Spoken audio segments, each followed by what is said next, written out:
The raid on the Medway during the Second Anglo-Dutch War in June 1667, sometimes called the Battle of the Medway, raid on Chatham or the Battle of Chatham, was a successful and daring attack conducted by the Dutch Navy deep upriver, targeting the largest English naval battleships at a time when most were virtually unmanned and unarmed, laid up due to lack of funding in the fleet anchorages off Chatham Dockyard and Gillingham in the county of Kent. At the time, the fortress of Upnor Castle and a barrier chain called the Gillingham Line were supposed to protect the mothballed naval ships anchored off Chatham, the main English naval base in southeastern Stuart, England. The Dutch, under nominal command of Lieutenant-Admiral Michiel de Ruyter, over several days bombarded and then captured the town of Sheerness, sailed up the River Thames to Gravesend, then risking the perils of its treacherous shallows, sandbars and shoals, sailed up the River Medway to Chatham and Gillingham, where they engaged fortifications with cannon fire, burned 3 capital ships and 10 lesser naval vessels, and captured and towed away 2 ships of the line, HMS Unity and the Pride and Normal flagship of the English fleet, HMS Royal Charles.Politically, the raid was disastrous for King Charles's war plans and led to a quick end to the war and a favourable peace for the Dutch. It was one of the worst defeats in the Royal Navy's history, and one of the worst suffered by the British military. Horace George Franks called it the most serious defeat it has ever had in its home waters. Prelude. In 1667, Charles II's active fleet was in a reduced state due to recent expenditure restrictions, with the remaining big ships laid up. The Dutch seized this opportunity to attack the English. They had made earlier plans for such an attack in 1666 after the 4 days battle, but were prevented from carrying them out by the defeat in the St. James's Day battle. The mastermind behind the plan was the leading Dutch politician and pensionary Johan de Witt. His brother Cornelis de Witt accompanied the fleet to supervise. Peace negotiations had already been in progress at Breda since March, but Charles had been procrastinating over the signing of peace, hoping to improve his position through secret French assistance. Based on these assumptions, de Witt thought it best to end the war quickly with a clear victory, thereby ensuring a more advantageous settlement for the Dutch Republic. Most Dutch flag officers had strong doubts about the feasibility of such a daring attack, fearing the treacherous shoals in the Thames estuary, but they obeyed orders nevertheless.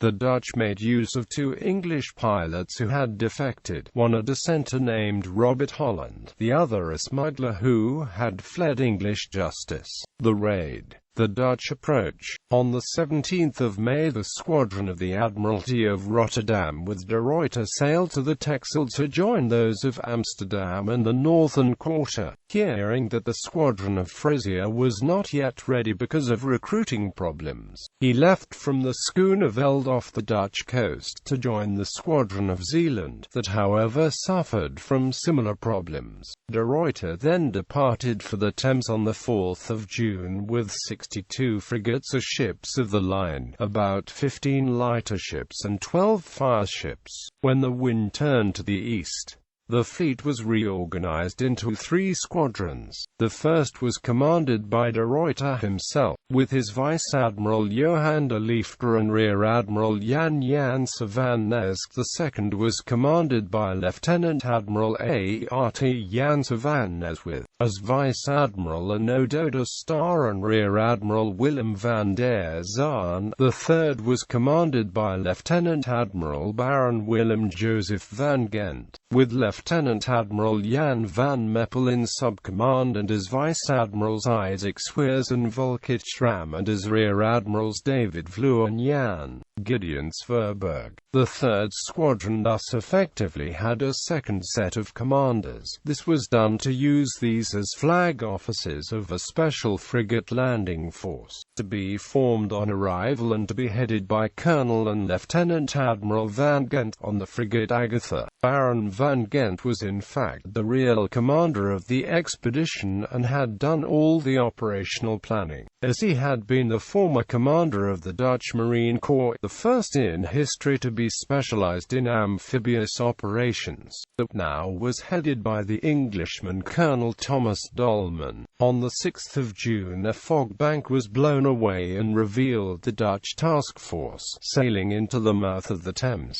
On the 7th of June Cornelis de Witt revealed his secret instructions from the States General, written on the 20th of May, in the presence of all commanders. There were so many objections, while de Ruyter's only substantial contribution to the discussion was Bevelen's Zijn Bevelen, that Cornelis, after retiring to his cabin late in the night, wrote in his daily report he did not feel at all sure that he would be obeyed. The next day it transpired, however, that most officers were in for a bit of adventure. They had just given the professional opinion for the record, so they could blame the politicians should the whole enterprise end in disaster. That day an attempt was made to capture a fleet of 20 English merchantmen seen higher up the Thames in the direction of London, but this failed as these fled to the west beyond Gravesend. The attack caught the English unawares. No serious preparations had been made for such an eventuality, although there had been ample warning from the extensive English spy network. Most frigates were assembled in squadrons at Harwich and in Scotland, leaving the London area to be protected by only a small number of active ships, most of them prizes taken earlier in the war from the Dutch. As a further measure of economy, on the 24th of March the Duke of York had ordered the discharge of most of the crews of the prize vessels, leaving only 3 guardships at the Medway. In compensation, the crew of one of them, the frigate Unity, was raised from 40 to 60. Also, the number of fire ships was increased from 1 to 3. Additionally, 30 large sloops were to be prepared to row any ship to safety in case of an emergency. Sir William Coventry declared that a Dutch landing near London was very unlikely. At most, the Dutch, to bolster the morale, would launch a token attack at some medium-sized and exposed target like Harwich, which place therefore had been strongly fortified in the spring. There was no clear line of command, with most responsible authorities giving hasty orders without bothering to coordinate them first. As a result, there was much confusion. Charles did not take matters into his own hands, deferring mostly to the opinion of others. English morale was low. Not having been paid for months or even years, most sailors and soldiers were less than enthusiastic to risk their lives. England had only a small army and the few available units were dispersed as Dutch intentions were unclear. This explains why no effective countermeasures were taken, though it took the Dutch about 5 days to reach Chatham, slowly maneuvering through the shoals, leaving the heavier vessels behind as a covering force. They could only advance in jumps when the tide was favorable. After raising the alarm on the 6th of June at Chatham Dockyard, Commissioner Peter Pett seems not to have taken any further action until the 9th of June when, late in the afternoon, a fleet of about 30 Dutch ships was sighted in the Thames off Sheerness. At this point the Commissioner immediately sought assistance from the Admiralty, sending a pessimistic message to the Navy Board, lamenting the absence of Navy senior officials whose help and advice he believed he needed. The 30 ships were those of Van Gendt's squadron of frigates. The Dutch fleet carried about 1,000 marines, and landing parties were dispatched to Canvey Island in Essex and opposite on the Kent side at Sheerness. These men had strict orders by Cornelis de Witt not to plunder, as the Dutch wanted to shame the English whose troops had sacked Terschelling during Holmes's bonfire in August 1666. Nevertheless, A crew of Captain Jan van Brakel could not control themselves. They were driven off by English militia, and found themselves under threat of severe punishment upon returning to the Dutch fleet. The Van Brakel offered to lead the attack the next day to avoid the penalty. The King ordered the Earl of Oxford on the 8th of June to mobilise the militia of all counties around London. Also, all available barges should be used to lay a ship's bridge across the lower Thames, so that the English cavalry could quickly switch positions from one bank to the other. Sir Edward Spragg, the famous vice-admiral, learned on the 9th of June that a Dutch raiding party had come ashore on the Isle of Grain. Musketeers from the Sheerness garrison opposite were sent to investigate. Only in the afternoon of the 10th of June did the King instruct Admiral George Monk, Duke of Albemarle, to go to Chatham to take charge of matters. A full 3 days later, ordering Admiral Prince Rupert to organise the defences at Woolwich. Albemarle went first to Gravesend, where he noted to his dismay that there and at Tilbury only a few guns were present, too few to halt a possible Dutch advance upon the Thames. To prevent such a disaster, he ordered all available artillery from the capital to be positioned at Gravesend. On the 11th of June he went to Chatham, expecting the place to be well prepared for an attack. 2 members of the Navy Board, Sir John Menis and Lord Henry Brouncker, had already travelled there on the same day. When Albemarle arrived, however, he found only 12 of the 800 dockyard men expected, and these in a state of panic. Of the 30 sloops, only 10 were present, the other 20 having been used to evacuate the personal possessions of several officials, such as Pett's ship models.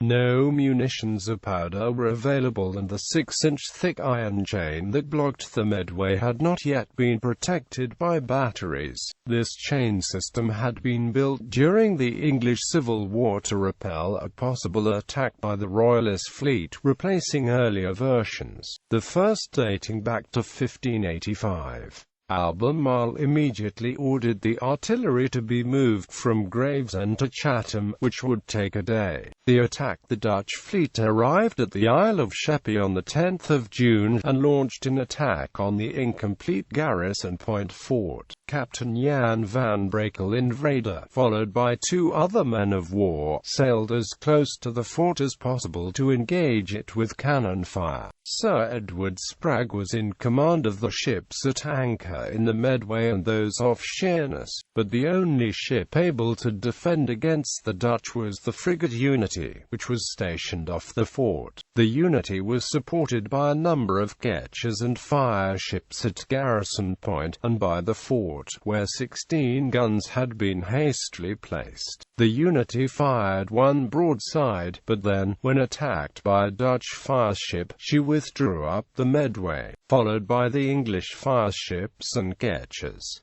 The Dutch fired on the fort. 2 men were hit. It then transpired that no surgeon was available, and most of the soldiers of the Scottish garrison now deserted. 7 remained, but the position became untenable when some 800 Dutch marines landed about a mile away. With Sheerness thus lost, its guns being captured by the Dutch and the building blown up, Spragg sailed upriver for Chatham on his yacht the Henrietta. Many officers were now assembled there. Spragg himself the next day, also Monk and several men of the Admiralty Board. All gave orders countermanding those of the others, so that utter confusion reigned. His artillery would not arrive soon. Monk on the 11th ordered a squadron of cavalry and a company of soldiers to reinforce Upnor Castle. River defences were hastily improvised with block ships sunk, and the chain across the river was guarded by light batteries. Pett proposed that several big and smaller ships be sunk to block the Musselbank Channel in front of the chain. This way the large Golden Phoenix and the House of Sweden and the Welcome and Leicester were lost, and the smaller Constant John, Unicorn and John and Sarah, when this was shown by Spragg to be insufficient, personally sounding the depth of a second channel despite the assurances by Pett. They were were joined by the Barbados merchant Dolphin, Edward and Eve Hind and Fortune. To do this, the men first intended for the warships to be protected were used, so the most valuable ships were basically without crews.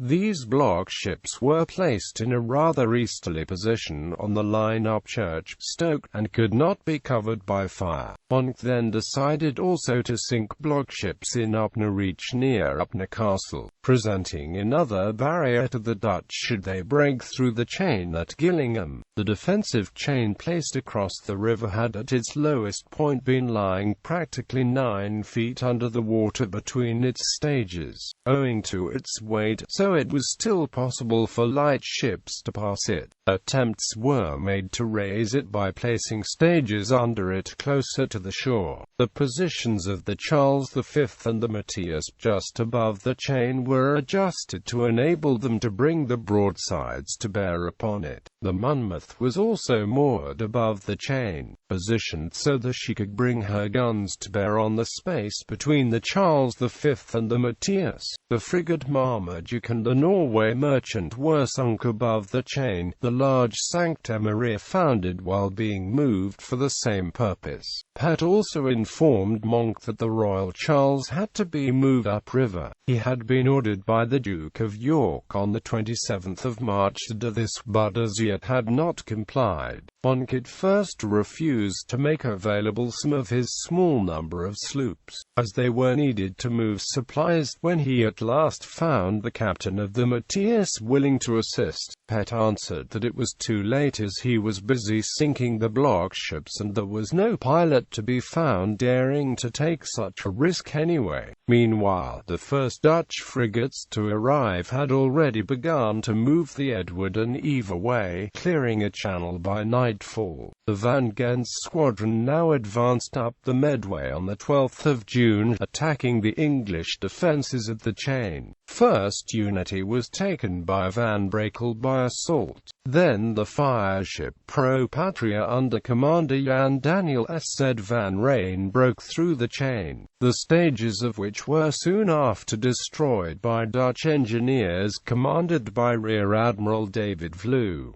She then destroyed the Matthias by fire. The fireships Katharina and Schiedam attacked the Charles V. The Katharina under Commander Hendrik Hendricks was sunk by the shore batteries, but the Schiedam under Commander Gerrit Andreas Bak set the Charles V alight. The crew was captured by Van Brakel. The Royal Charles, with only 30 cannon aboard and abandoned by her skeleton crew when they saw the Matthias burn, was then captured by the Irishman Thomas Tobias, the flag captain of Vice Admiral Johan de Liefde, and carried off to the Netherlands despite an unfavourable tide.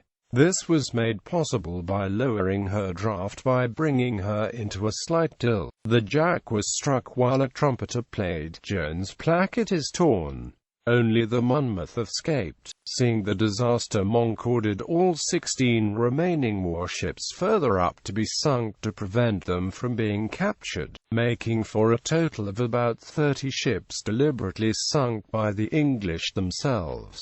As Andrew Marvell satirized, "Of all our navy none should now survive," but that the ships themselves were taught to dive on the 13th of June. The whole of the Thames side as far up as London was in a panic. Some spread the rumour that the Dutch were in the process of transporting a French army from Dunkirk for a full-scale invasion, and many wealthy citizens fled the city, taking the most valuable possessions with them. The Dutch continued their advance into the Chatham docks with the fireships Delft, Rotterdam, Draco and Van Landen, Goudnapel and Princess, under English fire from Upnor Castle and from 3 shore batteries. A number of Dutch frigates suppressed the English fire, themselves suffering about 40 casualties in dead and wounded. 3 of the finest and heaviest vessels in the navy, already sunk to prevent capture, now perished by fire. First the Loyal London, set alight by the Rotterdam under Commander Cornelis Jacobs as Van der Herven, then the Royal James and finally the Royal Oak, that withstood attempts by 2 fireships but was burnt by a third. the English crews abandoned the half-flooded ships mostly without a fight, a notable exception being Army Captain Archibald Douglas, of the Scots Foot, who personally refused to abandon the Oak and perished in the flames. The Monmouth again escaped. The raid thus cost the English 4 of the remaining 8 ships with more than 75 cannon. 3 of the 4 largest big ships of the Navy were lost. The remaining big ship, the Royal Sovereign, was preserved due to her being at Portsmouth at the time. De Ruyter now joined Van Ghent's squadron in person. Account by Samuel Pepys. The diary of Samuel Pepys, as Secretary of the Navy Board, is very often cited in descriptions of the raid, as it gives us direct information about the attitude of the policy makers in this period and of the psychological impact of the attack. Pepys at first seems to accept the consensus that the Dutch would not dare to launch an expedition against the London area. Still on the 18th of April he writes then to the office, where the news is strong that not only the Dutch cannot set out a fleet this year, but that the French will not, and that he hath given the answer to the Dutch ambassador, saying that he is for the King of England's having an honourable peace, which, if true, is the best news we have had a good while. At that moment De Ruyter had already been on Deceive and Prevention for a week. Nevertheless, he is aware of the preparations at Chatham, writing on the 23rd of March, at the office all the morning, where Sir W. Pencombe, being returned from Chatham, from considering the means of fortifying the River Medway, by a chain at the stakes, and ships laid there with guns to keep the enemy from coming up to burn our ships, all our care now being to fortify ourselves against their invading us.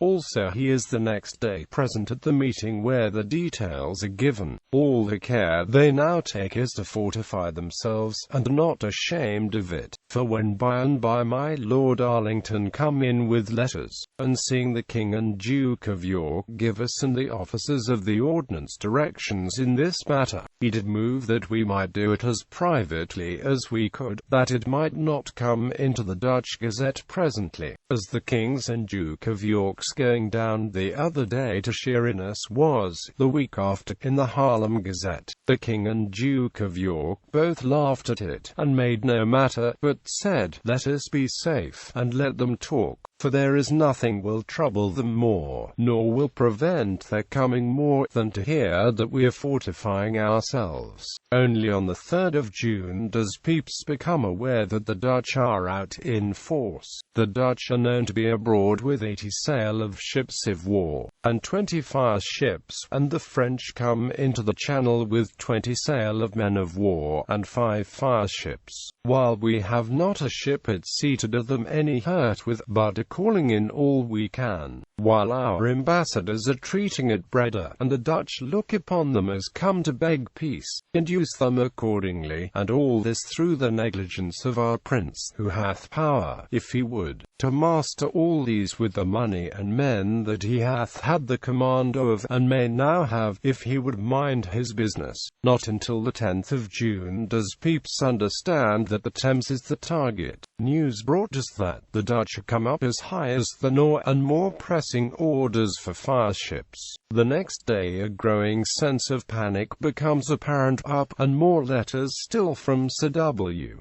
Coventry about more fire ships, and Sir W. Batten and I to the office, where Brunker come to us, who is just now going to Chatham upon a desire of Commissioner Petts, who is in a very fearful stink for fear of the Dutch, and desires help for God and the King and Kingdom's sake.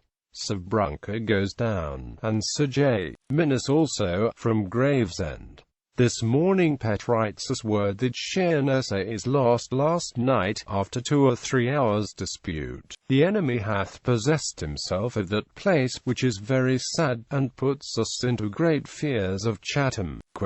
In the morning of the 12th he is reassured by the measures taken by Monk, met Sir W. Coventry's boy, and there in his letter find that the Dutch had made no motion since the taking Sheerness, and the Duke of Albemarle writes that all is safe as to the great ships against any assault, the boom and chain being so fortified, which put my heart into great joy. Soon, however, this confidence is shattered. His clerk, Powell, do tell me that ill news is come to court of the Dutch breaking the chain at Chatham, which struck me to the heart, and to Whitehall to hear the truth of it, and there, going up the back stairs, I did hear some lackeys speaking of sad news come to court, saying, that hardly anybody in the court but look as if he cried. Pepys immediately draws the conclusion that this will mean the end of Charles's regime and that a revolution is inevitable. All our hearts do now ache, for the news is true, that the Dutch have broke the chain and burned our ships, and particularly the Royal Charles. Other particulars I know not, but most sad to be sure. And the truth is, I do fear so much that the whole kingdom is undone, that I do this night resolve to study with my father and wife what to do with the little that I have in money by me. On the 13th, the countermeasures proposed only increase his fears and make him decide to take his family and capital to safety. No sooner up but hear the sad news confirmed of the Royal Charles being taken by them, and now in fitting by them, which Pett should have carried up higher by our several orders, and deserves, therefore, to be hanged for not doing it, and turning several others, and that another feat is come up into the Hope, upon which news the King and Duke of York have been below since 4 o'clock in the morning, to command the sinking of ships at Barking Creek, and other places, to stop the coming up higher, which put me into such a fear, that I presently resolved of my father's and wife's going into the country, and, at 2 hours' warning, they did go by the coach this day, with about L1300 in gold in the night bag. The entire city is in a state of panic. Never were people so dejected as they are in the city all over at this day, and do talk most loudly, even treason as, that we are bought and sold, that we are betrayed by the Papists, and others, about the King, cry out that the office of the ordnance hath been so backward as no powder to have been at Chatham nor Upnor Castle till such a time, and the carriages all broken. The leg is a Papist, that Upnor, the old good castle built by Queen Elizabeth, should be lately slighted, that the ships at Chatham should not be carried up higher. They look upon us as lost, and remove the families and rich goods in the city, and do think verily that the French, being come down with his army to Dunkirk, it is to invade us, and that we shall be invaded. Then even worse news is brought. Late at night comes Mr. Hudson, the cooper, my neighbour, and tells me that he come from Chatham this evening at 5 o'clock, and saw this afternoon the Royal James, Oak, and London, burnt by the enemy with the fire ships, that 2 or 3 men of war come up with them, and made no more of Upnor Castle's shooting, than of a fly. On the 14th more details become known of the events the previous day, showing the morale of the sailors. Did hear many Englishmen aboard the Dutch ships speaking to one another in English, and that they did cry and say, we did heretofore fight for tickets, now we fight for dollars, and did ask how such and such a one did, and would commend themselves to them, which is a sad consideration, and the mood of the people towards Charles. They did in open streets yesterday at Westminster cry, a Parliament, and I do believe it will cost blood to answer for these miscarriages.